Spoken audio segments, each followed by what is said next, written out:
মা, আমি চলে এসেছি। মিটিংটা তাড়াতাড়ি শেষ হয়ে গেছে, ওই জন্যই আমি তাড়াতাড়ি বিকেলে চলে আসলাম।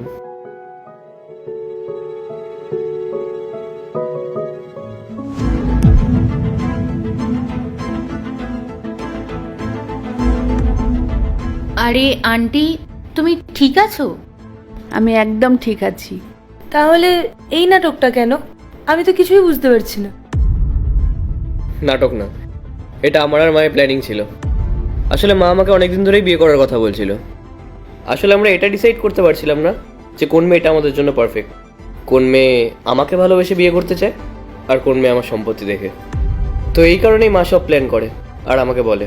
আর আমি ডিসাইডই করতে পারছিলাম না যে আমি তোমাদের দুজনের মধ্যে কাকে বিয়ে করব। তো এখন যা সিদ্ধান্ত নেওয়ার সেটা মা নেবে। মা, বলো, তুমি এদের দুজনের মধ্যে কাকে নিজের বৌমা করতে চাও? হ্যাঁ বাবু, আমি বলছি, এই দুজনের মধ্যে আমাদের বাড়ির বউ হওয়ার যার যোগ্যতা আছে সে হচ্ছে পায়েল। আর পূজা, তোমাকে আমি খারাপ বলছি না, কিছু জিনিস বোঝার ক্ষমতা হয়তো তুমি বাড়ি থেকে পাওনি, যেটা পায়েলের মধ্যে ছিল।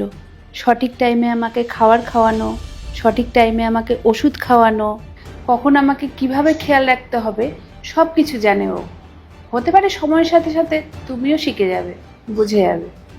হ্যাঁ আন্টি, আমি বুঝতে পেরেছি। আমি তোমার সাথে যেগুলো করেছি সেগুলো করা আমার একদমই ঠিক হয়নি, but I will make sure in future আর এরকম হবে না। মন খারাপ করার কিছু নেই, তুমিও খুব ভালো মেয়ে পূজা। তবে এই বাড়ির বউ পায়েলই হবে, ঠিক আছে বাবু? মা, তুমি আমার সঙ্গে যার বিয়ে ঠিক করবে আমি তার সাথেই বিয়ে করব। আর তুমি যখন পায়েলকে আমার ওয়াইফ বানানোর ডিসিশন নিয়েই নিয়েছো, তাহলে তাই হোক। ঠিক আছে আন্টি, আমি আসলাম, আবার পরে দেখা হবে। বাই।